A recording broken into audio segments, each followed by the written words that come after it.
Greetings all, it's Blue Knight, and welcome back to The Legend of Zelda, Twilight Princess. Previously, we took care of Ook and got ourselves a new item, the Gale Boomerang, which we have used to acquire some precious goodies already. Furthermore, I didn't want to do that. I meant to exit. Whoops. Well, I was gonna say furthermore, we also acquired two pieces of heart, which are very valuable, as well as we expanded our army of monkeys from 3 to 5. At least I hope it's 5. For all I know, I could be miscounting again. Today, we're gonna do a little bit of backtracking. I thought this room was pretty dark for a moment, but I just remembered we were in here earlier on. As I was saying, today we're gonna do a little bit of backtracking in this dungeon. Not too much, to get some chests that we did miss out on before we progress further into the dungeon and hopefully finish it today. We're getting pretty close to ending it actually, so I'm not sure if we're gonna be finishing it up in this episode or the next one, but we're getting pretty close all the same. So what I want to do first, that chest, it looks pretty special. What we could do is to unlock it, just follow the pattern on the ground. It's a simple Z shape. If you're playing this in hero mode, then this will be inverted into a backwards Z. Nonetheless, it's a pretty simple pattern to use. And we already got ourselves another important item. Speaking of important items, we also got the compass the last episode as well to help us find other items that we haven't got yet. Like this one, the big key. Use it to gain access to the lair of this dungeon's boss. So essentially, this is the boss key. Not sure why they renamed it to the big key, but it's essentially the same item if you played any other Zelda game before. With that, we now have access to practically end the Forest Temple anytime we want. But we're completionists. We're gonna get everything that this dungeon has to offer, like this thing. This is the first instance of a stamp. This contains the Hylian letter A. We can check out the stamps on our collection screen. This, however, it may look interesting. This is an item that you really can't use for much purpose anymore. This was used for a service on the Wii U that was once upon a time called Miiverse. Essentially, if you don't know what that is, Miiverse was an online service that you could use to like draw pictures, make notes. It was essentially a way for players to like connect with each other and make doodles. It was used to like interact with other people or just find find stuff about the games they like to play. It was essentially like a social media-esque platform, but for Nintendo gamers, essentially. That's the best way to describe it. It's not active anymore since, well, for one thing, the Wii U didn't do that well in the grand scheme of things in terms of sales. And for another thing, Nintendo's moved on to the Switch, which is doing so much better than the Wii U ever did. Let's be honest about that. That being said though, Miiverse was one of the highest points of the Wii U's lifespan, if you ask me. I did like the idea of it, and it was a pretty nifty platform while it lasted.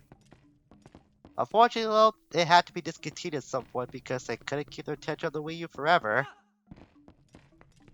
But yeah, Twilight Princess was one of the games that actually utilized the Miiverse service for players to like send notes to other players about like various hints or thoughts or just stuff like that.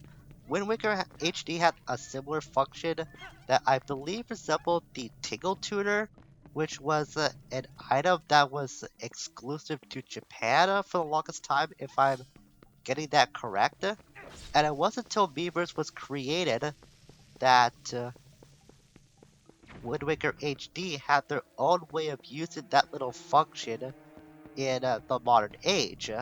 And for players that were in not just in Japan, it was, I think, used for all regions of the world when Wind Waker's HD port did get released. Like I said, it was a pretty nifty idea that that game and this game also utilized, but sadly, their functions have long ceased since the respective ports came out, so they're really just for collectible sake with the terms of these stamps, at least for these stamps only. I'm pretty sure Wind Waker HD had an item that you had to use or get in order to acquire the function of using the Tingle Tutor-esque feature, but getting that doesn't really serve much purpose anymore in that game like getting the stamps in these games doesn't serve a purpose in getting or using anymore outside of the game itself. I'm still going to be collecting them for two reasons. One is that since I'm playing this version of Twilight Princess for the first time, as I'm trying to get my bearings back actually, I'm kind of lost where I want to go next. Let's see, where would I go? I think I gotta go back the way I came before. Because I'm pretty sure going the way I want to go before is not gonna work since we don't have the monkeys outside that can cross that big gap from where we were gonna see Ook. Like I was saying, I want to get those stats for two reasons. One, this is my first time playing the HD version of Twilight Princess, so I want to get them for like the sake of uber completionism, and that kind of ties into reason number two actually. I've never gotten all the stamps because of that reason, because I played this game on the Wii U, not the Wii U, the Wii for the longest time. So I'm mainly getting it for my own sake, but it's also going to be worth showing off that's about a feature of a game that's not really active anymore. If you're using this playthrough as a guide for whatever reason, you really don't have to go out of your way to get these stamps. They're really just for collector's sake at this point. Albeit it's pretty worthless. You can't do anything else with these stamps outside of what Miiverse once was. Now where am I gonna go now? Hang on a second, I think I went the wrong way actually. I got so lost for tangent that I completely went in the wrong direction. I was supposed to go on the right. Whoops. Oh, come on, don't do that to me. Great, now that I've got sidetracked, everything's not coming up link now. Alright, I'll just make a quick detour to get myself back on track, and then we'll come back to the actual path we're supposed to be on. Just want to show where I ended up, but this was actually the room I was supposed to be in the whole time. So when I was on my tangent, I was actually going the right direction before I turned myself around. That's just a weird talent I have with navigation sometimes. Just when I think I'm on the wrong path, I was actually going the right one, and I humiliate myself even more by jumping in the water. Ah, great. I make one little mistake in trying to figure out where to go, and now all of a sudden I'm making all these other mistakes that are piling on top of it. Alright, so where we're supposed to go is outside of this door, because there was a bridge here, like that we had to use, or that we couldn't cross before because it was turned around. And now that we see the monkey, that means we are on the right path once again. I just end up on the complete opposite side of the freaking world because I got so lost in what Weavers. Well, I was trying to talk about what Weavers was about. I guess it's a good reason why Weavers is dead after all because it sidetracked me. I won't use that as an excuse. That was just my own fault. Anyways, we're past that now. Now, what am I supposed to do? Am I supposed to go forward? Don't throw the boomerang at the monkey lake! Okay, what's the way to put this away when I want to get out of it? It's A. Great. I linked it to Y because that's gonna make things even more complicated. Let's put that on another button. There. Now that should make things even easier if I have second thoughts of using the Gale Boomerang. Because linking that to Y just made trying to not use it a little more complicated than it should be. Now should I go in there? I mean, I could. I could go in there though. I know that way's locked. Uh, if I go over there, that's not gonna get me where I want to go. So we'll actually ignore the monkey for a moment. Yeah, I know, there's some comments here. How shocking. I have a sword, I can just deal with them no problem. And there goes the blue rupee. Oh well. We got plenty of rupees as it is, it's no big deal. That actually wants me to talk about the wallets in this game, the wallet space rather. Before we do that, I have a feeling. Yeah, that's what I thought. I saw those rocks falling, so there had to be a skull here. This actually won't reason that you can use a Gale Boomerang to stun the skull like so. And that gives an opening. And fatal blow, or ending blow rather. I'm surprised I get that twirl in a lot more than I thought I would. Is there another one? Yep, there's another one.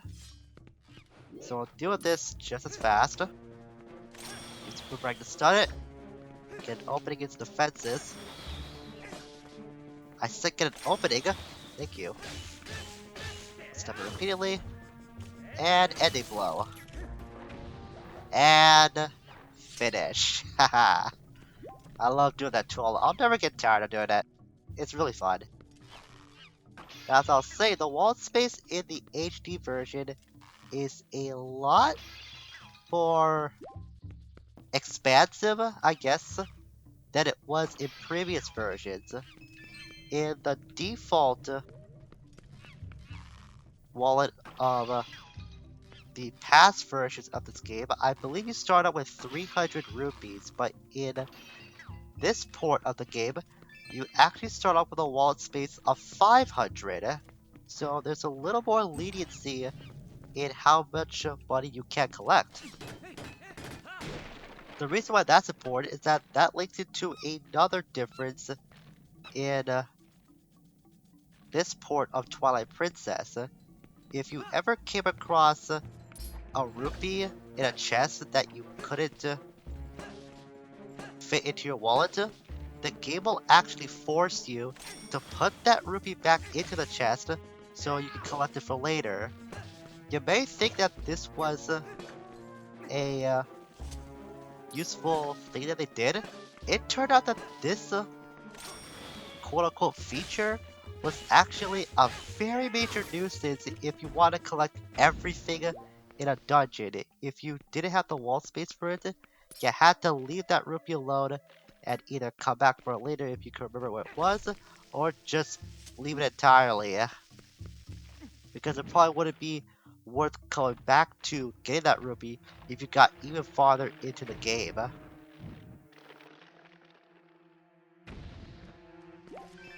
So that's why I actually opted to play this version of Twilight Princess. Well, at least another reason why.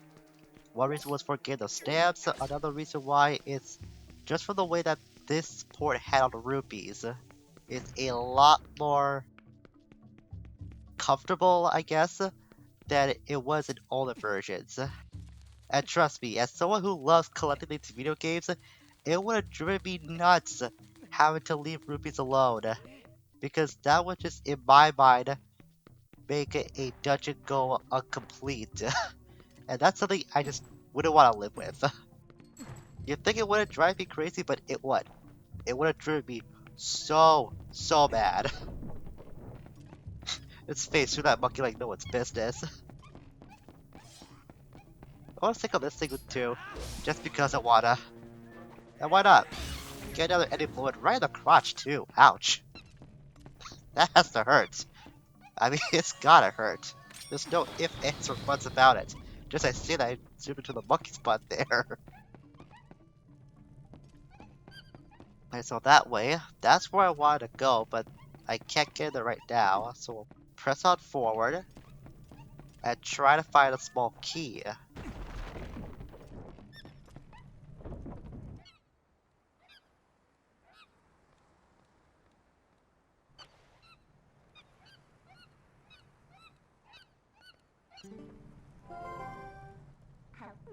I guess in order for us to check out the temple completely, we need the help of the monkeys. Ah well, let's help the rest of them. So we need at least, looks like 2 more monkeys before we can cross over to the other side of this major gap. Another good reason why I opted to play this version of Twilight Princess is that whenever you collected a rupee when you booted up the game on either the GameCube or the Wii for a new gameplay session, the game would remind you what kind of rupee it was that you collected at least once. Again, you wouldn't think that wouldn't be an annoyance if you played either of those editions of this game, but it was. It was really dumb. This is the problem that Skyward Sword had as well, because it would remind you what kind of item you got at least once per session. I think it would happen twice too if it went a long time in showing the description or the text box of whatever item you got. They never fixed that in Skyward Sword because it never got a major re-release like this ever since. The closest thing I ever got to a major re-release was it going on the Wii U eShop, but that really didn't matter that much. Never got an HD port like this, but you never know, it might happen someday. I mean, I wouldn't be against it. It would be pretty cool. After all, it's my first Zelda game, so seeing that in like high definition, that would be pretty stellar. But it's not something I'm really hoping for in the grand scheme of things. I'm pretty happy with how Skyward Sword turned out in the end, despite its faults. Since we took care of those serpents, what I want to do is get that bombling, bring it over to me, and yeah! There we go. Throw it in while I took a quick dive in the drink too. Didn't mean to do that part, but it still worked out. You think you could use the boomerang to get the bombling over to that Deku-like? You can't. For whatever reason, the bombling won't go into the Deku-like if you try to do that. Instead, the boomerang will warp or swing the bombling back to you, possibly catch you off guard when it arrives in your hands. So that's why I decided to just carry the bombling myself when I had the chance to like send it over to the deck like when I wanted to target things with a boomerang. It just wouldn't work out that way. That's been a trick that I always caught myself doing every playthrough of this game. And I made sure that this time for a fact that I wouldn't do that mistake again. At least I was able to remember this time. Which I'm kind of proud of myself for doing that, not gonna lie. Ooh, back in the crotch again. Yikes, these Bakamas are not having a good day with Link around now. Now that he's got that ending blow, he's gonna neuter so many of them. I mean, he's might make Bob Barker happy about how much spaying or neutering he is doing to these freaking elves. What am I doing? Just use the kill boomerang. There.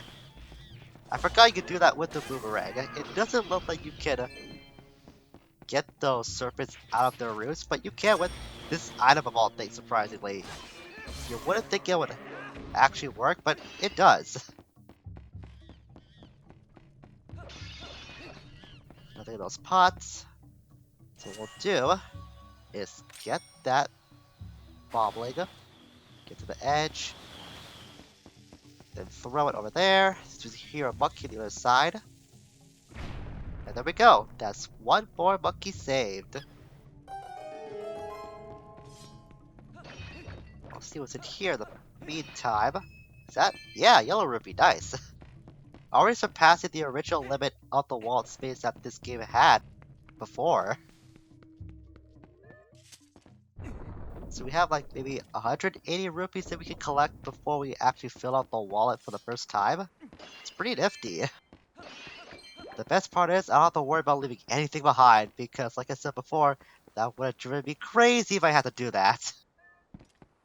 And the fact that I did have to do that before the Wii edition of this game is just really sickening to me.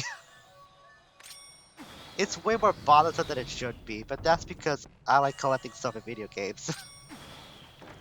I mean, that's pretty evident with the majority of the video games I have covered on my channel over the years. Alright, got a small key. We'll make a quick trek back and get that door locked. Then I think we'll save whatever is lying on the other side for next time, since this is the only chest left that we haven't got yet.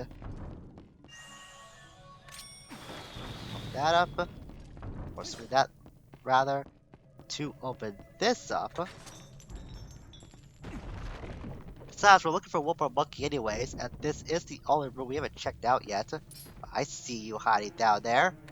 Can't fool me. I'll slice and dice you just for trying to trick me.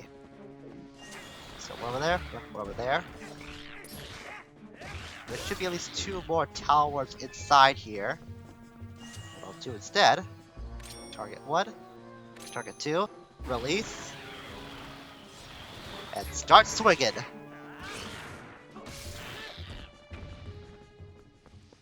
Was that it, actually? Oh, only 3. I thought there'd be 4. Alright, whatever.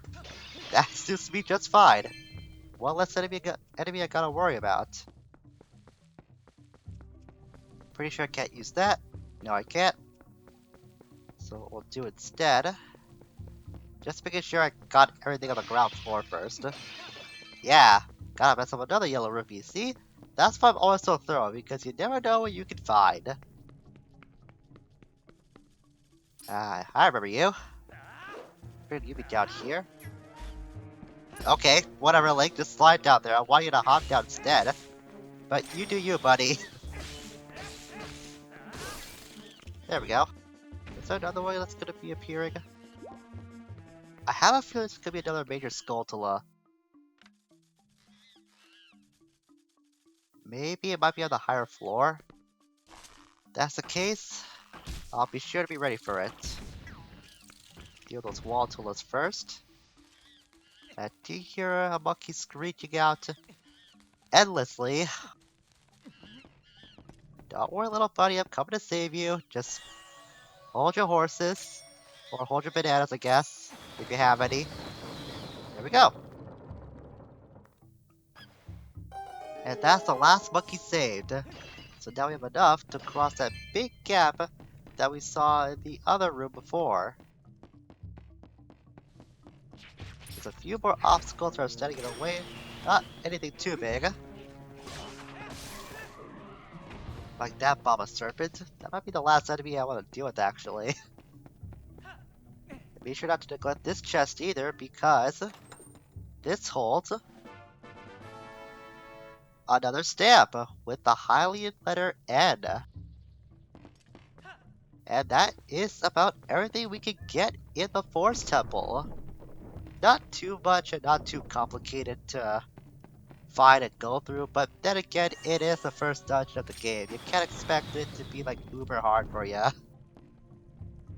Gotta ease yourself into this kind of a long story, especially for new players too.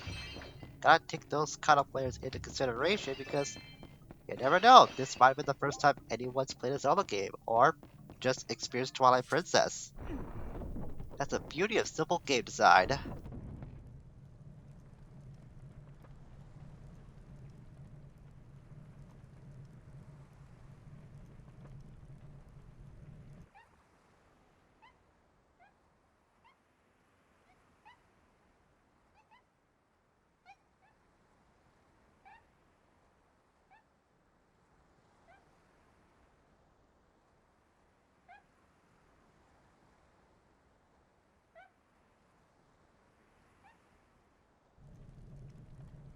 And that's the reward for saving all the monkeys. They created the longest inverted conga line ever. Well. Oh, yeah, I actually thought I mistimed that. So now they can help us swing to the other side. Yeah! Check the landing too. Is there actually a vine wall here? What purpose does that serve? Can I go to the other side? Nope, that's just there for decoration. Alright, whatever. But at least we finally made it to the boss door. Before we do that, we take a look at all these. Here we see a fairy, and look at that. That's pretty cute, actually. You can land on your sword and just stay there. I also read that the fairy can land on your hat too. I haven't actually seen that in action before, but if I'm able to catch that on video at some point, that would be pretty cool. But yep, here's a fairy here. In case you want to have like extra insurance for what's coming up ahead, then you can get that. Oh, sweet! It actually did land on my head. Oh, that's really adorable. Look at that. Ah, it left. Oh well. At least it got it for a few seconds. That's really nifty. I can't think of a better way to end the episode than that. It's gonna land on my head again. Alright, I guess it's just gonna keep doing that. Well, we cleared out the rest of the forest temple of all its goodies as it just went away. Alright. I didn't think they could go away. We cleared out the rest of the forest temple of all its goodies, saved all the monkeys, and we got everything that was worth collecting in the dungeon. So next time, we're gonna head through the boss door and take care of whatever lies on the other side. Until we meet again, farewell for now.